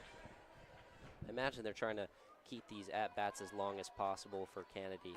Sellers showed bunt, took it back, takes strike 1. It's a 2-1 count now with 1 away, and we're on her on first. Like I was saying, as the consistency starts to drop off for Kennedy, they're going to want to keep her pitching as long as possible, and that's what Sellers has been able to do so far in this game. Going to second, throw is not in time, and McKnight steals a base, gets to second. Emma Sellers thought about a bunt yet again, but swung and missed instead. So it's a 2-2 count with 1 out. Now the runner on second.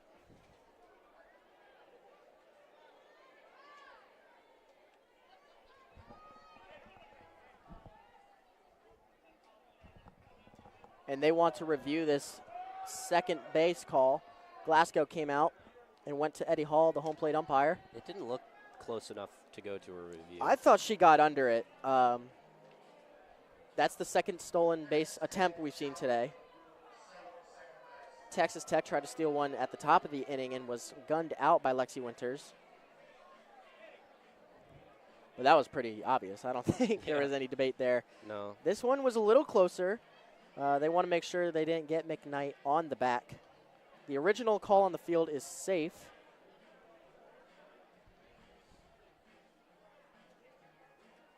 Eddie Hall, Tammy Cooper, and Ted Broyles, your umpire crew today.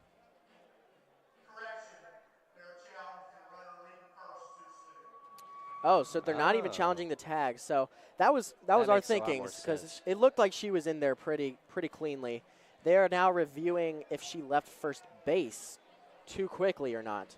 Obviously, in softball, you are not allowed to leave the base until the ball's in play. There's no leadoffs like there is in baseball.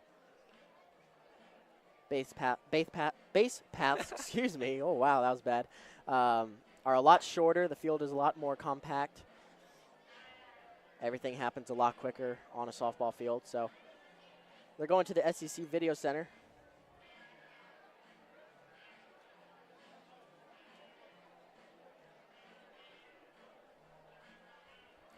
Bottom of the 5th here. The count right now is 2-2 on Emma Sellers.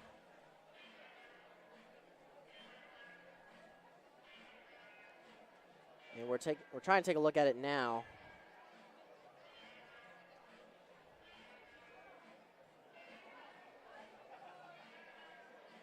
we can't quite tell from this angle necessarily. From our angle, I should say.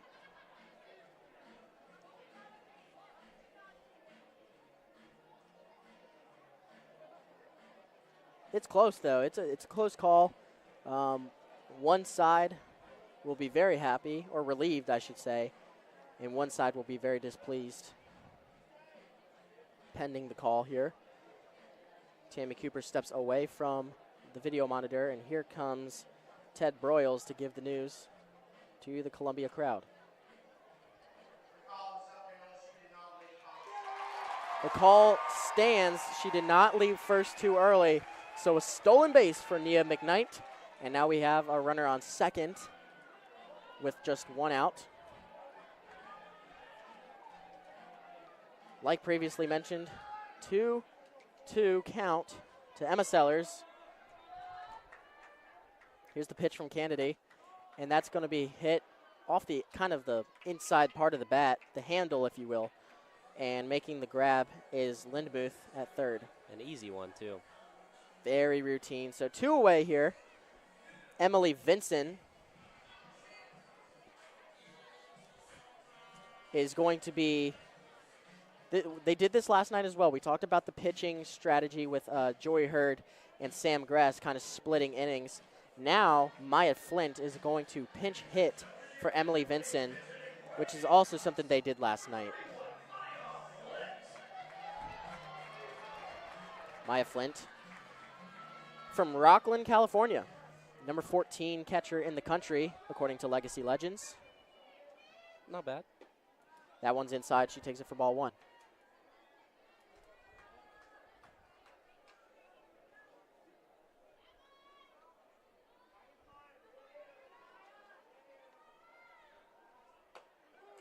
Strike 1, so now the count is back to even.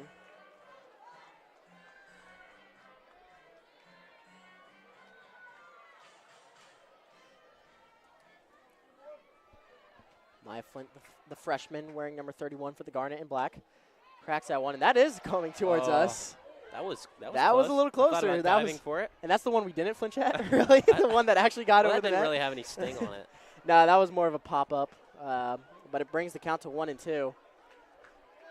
I want to let everybody know I could have caught that if I wanted to. Good thing you didn't dive out the window, because that probably wouldn't have ended well for you. I would have touched the ball. I don't know if I would have kept it, you know. I think you would have had some other concerns. Yeah, for sure. As there's now a 2-2 count with 2 outs, runner on second. 2s across the board. Kennedy dialing up the correct pitch here. I expect changeup, but she shakes off her catcher Valdez, finds a pitch she likes, delivers, and it's just 2 outside for Eddie Hall's liking. Full count now to Maya Flint. Eddie Hall has been doing a very, very good job today. There is not really one call I've disagreed with him on. He has done a phenomenal job. I mentioned did great at first base last night. As here's the full count pitch, swing and a miss. And obviously we aren't straight on like he is. But right. I mean, if it looks good from to the right, I mean, I think it's going to look very good from the middle. 8th strikeout of the day for Nigeri Kennedy, and she gets out of that inning. Maybe that's probably the last time we'll see her. I mean, a couple were warming up in the bullpen for Texas Tech, but Kennedy fought back and got out of the inning with 2 Ks and a flyout. So now they head to the top of the 6th. 2 more innings for Texas Tech to get on the board here in a 1-0 contest. Very tight. And it feels like South Carolina's been leading the entire time, but it's only 1-0. Yeah. And that didn't even come till the 3rd inning. So well, it goes back to that question you were asking, Austin, about would you rather strike early or would you rather leave it to the end of the game?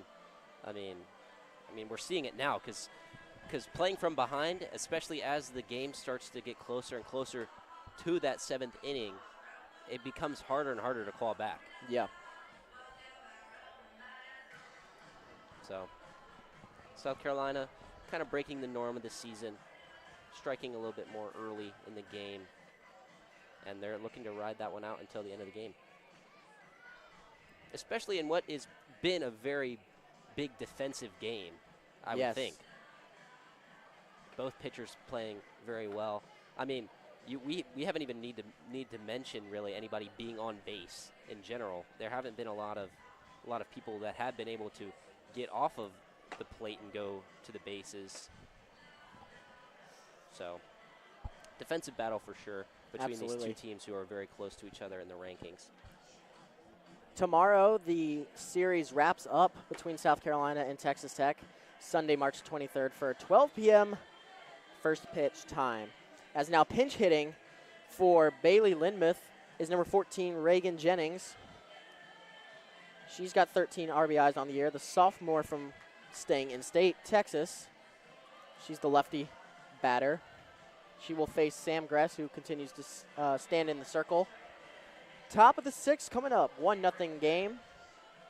And Reagan Jennings has a pretty good batting resume. 55 at-bats, a .382 average, .414 on-base percentage, and 21 hits. So doing quite well at the plate this season. This is her first appearance today, and she takes ball one.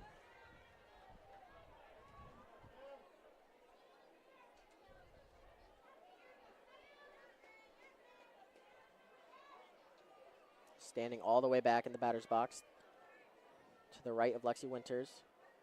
The right-handed pitcher versus the lefty matchup. High fly ball in the left field. Going back for it is Vincent, and she makes the grab. Not a doubt. Deja vu here at Beckham Field. I mean, it's every time the ball is hit, it's over to that side, and Vincent's there to grab it. Yeah, Vincent and Huffman have had very busy days out in left field. For sure. I feel like it's either a strikeout or it's a fly out to left field. And other than Natalie Heath's home run, nothing really has come off the bat well for either of these teams. No. So this brings up Kylie Huffman, right on cue, as I mentioned her. Yep. How funny would it be for Huffman to send one right to Vincent? Instead, she'll take strike one. What would be worse if she goes yard in left field? That would be really ironic and not good for the Gamecocks. Nobody on. 0-1 count, one away. Swing and a miss.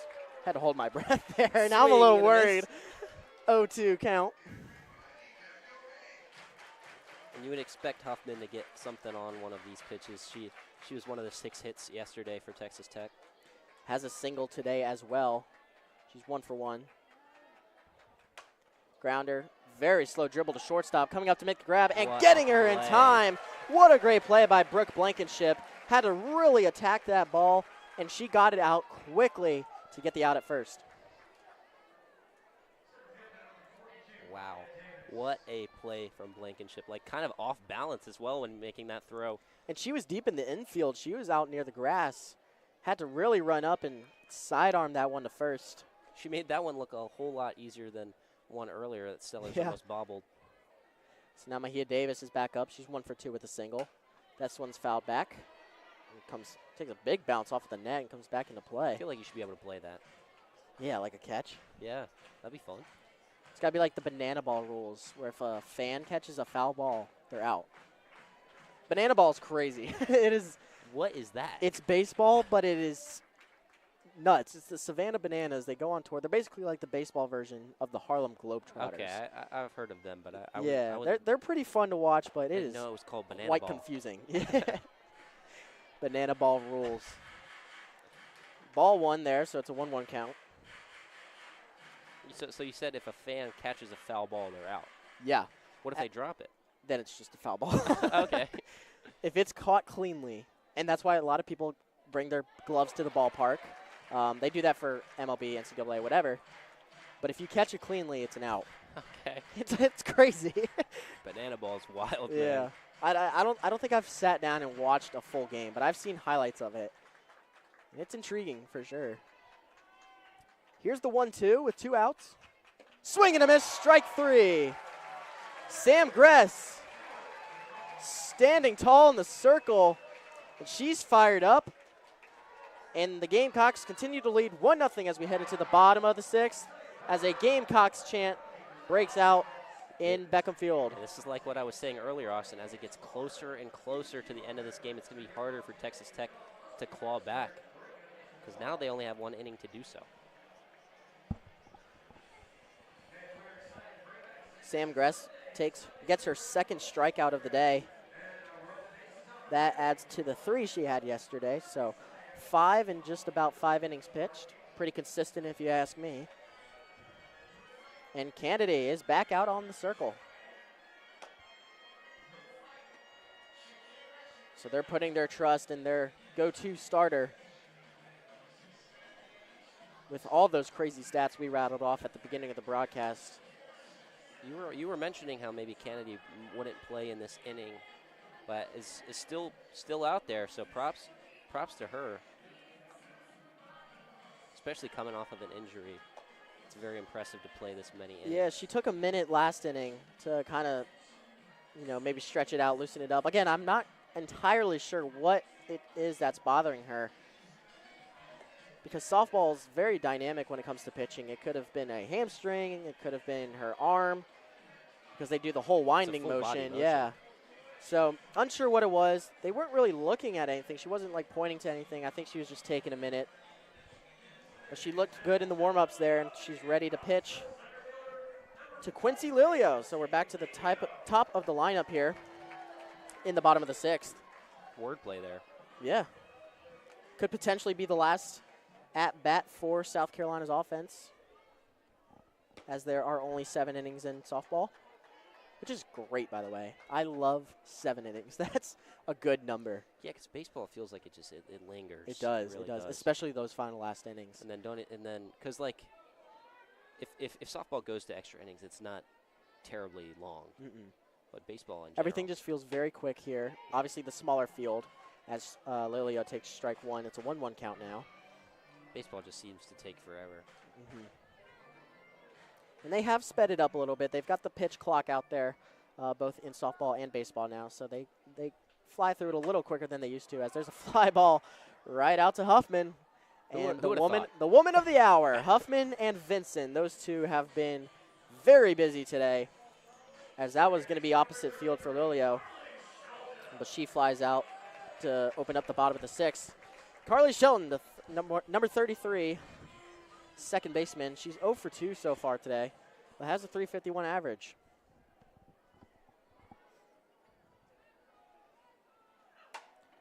Hard hit, but it's foul down the third base line. I mean, maybe in banana ball.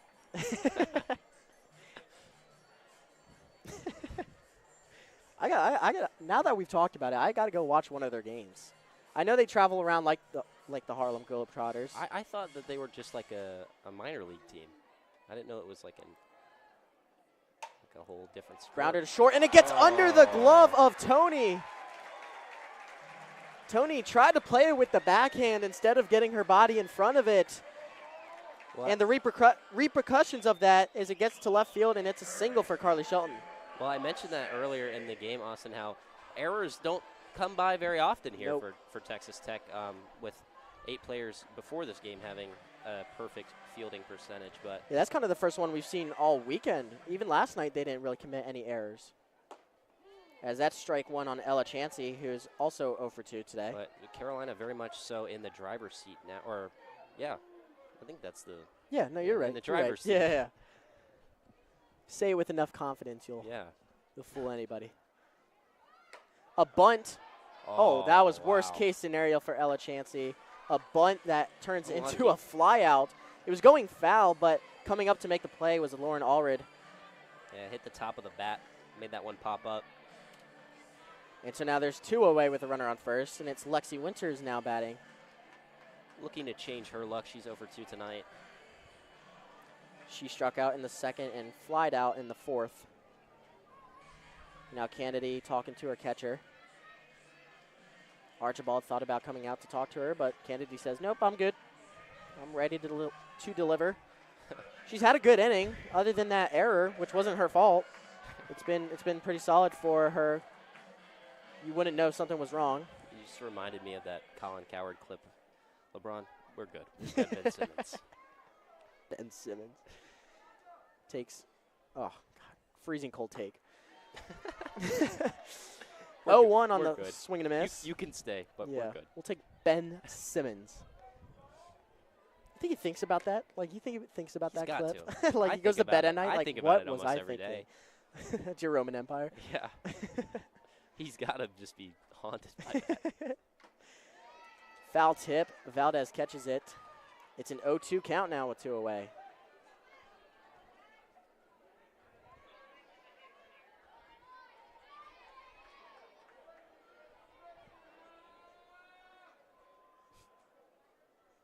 The 0-2. Change up. Ball 1. That was a close one, too. Looked like it, at least from this Yeah, that was close. Just off the outside corner. So now Lexi Winters batting .342 this year in 79 at-bats. This is her 80th. Oh, man, another changeup from Kennedy, and that fooled Winters. That is so hard to hit. I would get fooled as well. I mean, that is just a beautiful pitch from Kennedy. And now Texas Tech, in the top of the 7th, has one more opportunity to get on the board and match USC's 1 run. Sam Grass will look to make that improbable by extending her very good pitching streak today. That's Zander Collins. I'm Austin McConnell. We want to thank you for joining us on SGTV today. It's been a great game, very tight contest. It's a 1-0 game going into the final inning. Yeah, despite not having even plural amount of runs, it's been a very entertaining one to watch because both of these teams are incredibly skilled on defense. And the fans are making themselves heard because they know how tight of a game this is. This is, for the Gamecocks, this is a chance to clinch the series win and go above 500 on the weekend. So be great for the Gamecocks. Obviously, like I mentioned in my opening, they are trying to get back inside the top 10. They were ranked 9th at one point, but suffered a few losses.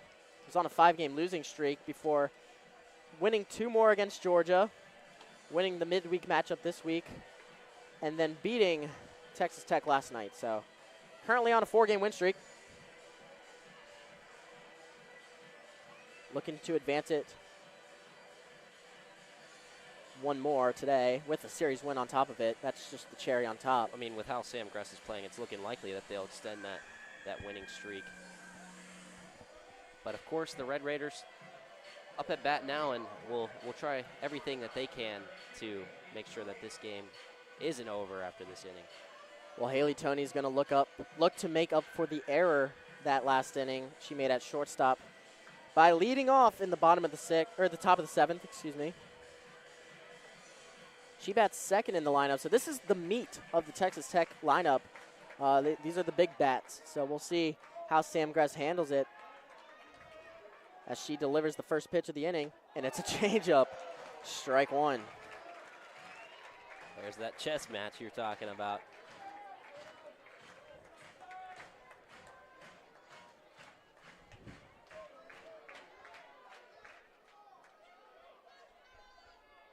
The 0-1. Evens the count. It's ball 1 as that was just a little bit low. Haley Toney 0 for 2 tonight. Had a fly out. Mahia Davis had a leadoff single in the first, but then due to Haley Toney's ground out, as that one goes foul. Vincent was looking to track and get under it. Vincent had one similar to that earlier. Yeah, made a great grab, held onto it very well earlier, slammed into the bullpen door, but that one was just too far in the bullpen for her to reach. So it's a 1-2 count now. Gress dialing up what she wants to throw to Toney here. Chess, not checkers. The 1-2. Foul down the left field line yet again. So staying alive is Toney.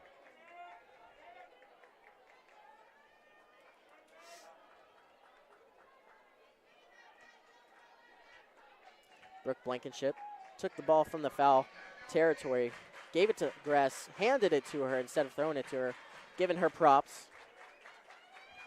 And that's what this team is, man. They just feel like they're playing for each other. They love what Chastain Wood is doing. It's just good vibes on the field right now as there's a fly ball in the left field in foul territory. And who else but Emily Vinson? She gets the first out of the inning. Foreman Longwood Lancer been very, very busy today. But going back to what you were just saying, Austin, It's incredible how close of a community this team is so early on in a season where a lot of these players transferred from different programs. So, but they seem to get along fine. And look at this. They filled the stadium on a beautiful Saturday. Everyone's taking notice of their achievements so far this season, as there's strike one on Lauren Allred, who is 0 for 2 tonight with a ground out and a strikeout. Most recently, I should say, in the 4th inning.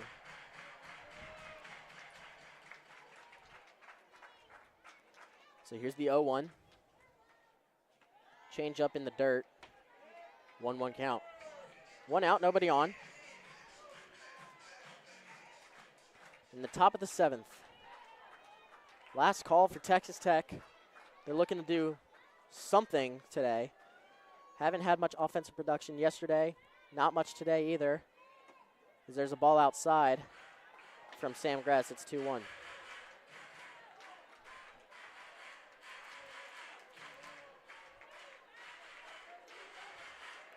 A very quick game. We're in the final inning, just an hour and a half past the first pitch. This game has flown by. A lot of 3 up, 3 downs. As there's a line drive to shortstop. What a great grab by Blankenship. That was a missile over to short, and Blankenship reacted quick enough, got the glove in front of her face, and makes the big-time grab, not only for the out, but for the sake of her teeth. Well, well, we talk about how incredible Vincent's been, but just as impressive has been Blankenship, making things happen out there with that out, but also just incredible placement on throws to first base. So 2 outs, strike 1 to Langoliers, as the crowd is starting to rise to their feet a little bit, at least on this right side. Now here they come. They're standing up a little bit. There it is. Crowd is into it. They know this could be the final out. Sam Gress got the job done yesterday in the 7th, looking to do so again today. The 0-1, fouled straight up, and it's going to come back foul. Had a bunch of spin on it. Lexi Winters popped up ready to make the catch, but could not find it. And instead, the ball bounced a couple feet in front of the batter's box, then rolled back foul. So now it's an 0-2, and here's the chance for Sam Gress to deliver one more strike or one more pitch that could end the game and clinch the series victory for the Gamecocks. Here comes the 0-2. And that's in the dirt, ball 1. This is a big-time at-bat for Langoliers, trying to keep Texas Tech alive. Haven't had much today, but with the crowd on top of her and Sam Gress delivering to her, it's going to be a tall task for Langoliers. Here's the 1-2. Change up, just a little too low. And the crowd is going to let Eddie Hall hear that one. Yeah. We've mentioned a couple times tonight, Eddie Hall has done a great job, but the crowd, as loud as they can be. Crowd's biased, though. 2-2 with 2 outs. 1-0 lead for the Gamecocks.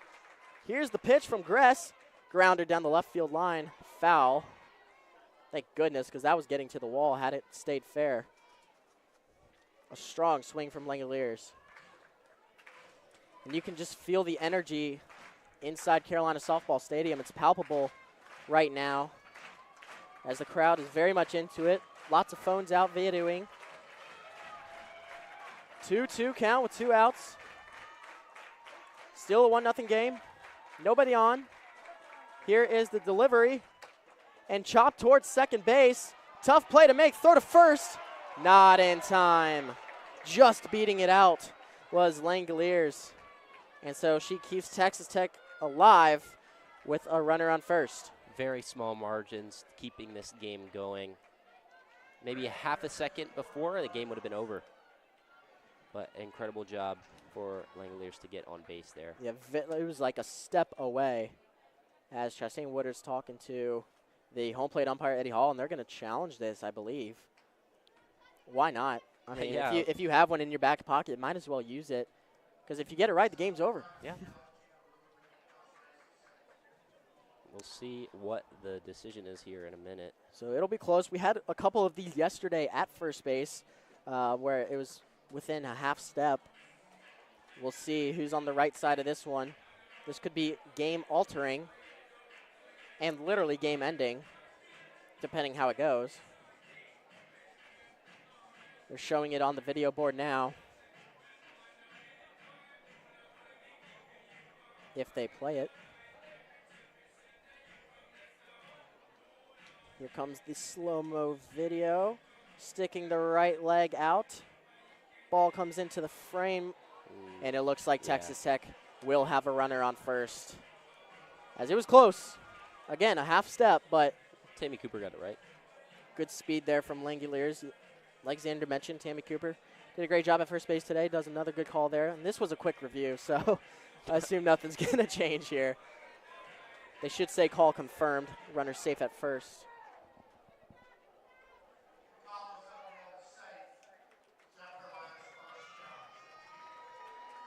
So Langoliers, with 2 outs in the top of the 7th, gets on first with a very slow dribble to second. And that brings up Elena Johnson, who's 0 for 2 tonight, but has power. Sam Gress needs to be careful with how she pitches to him, as now Chastain Woodard's going to go have a circle visit with Gress. Maybe just cooling her down, telling her the scouting report, what to throw to number 21 in white.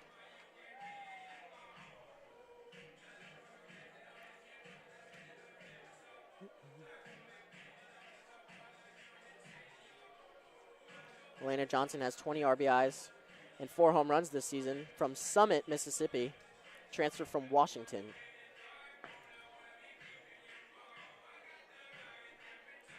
Gress is going to stay in. She's telling the outfield and the infield what's to be expected. Sellers giving her some advice, talking to her. Big shift here. We saw it in the beginning of the game where the second baseman of Carly Shelton joined Blankenship and Chansey. And it worked out well for them. It did. Does it again. So here we go. 2 outs. Runner on first. New count for Elena Johnson. She swings at the first pitch, fouls it back. Strike 1.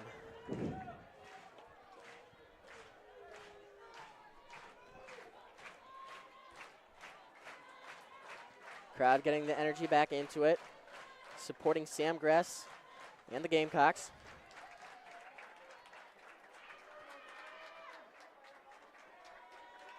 Here is the 0-1. And it's swung on, hit towards the first base side, and that's going to do it. Emma Sellers makes the grab, and the Gamecocks clinch the series victory over the Texas Tech Red Raiders.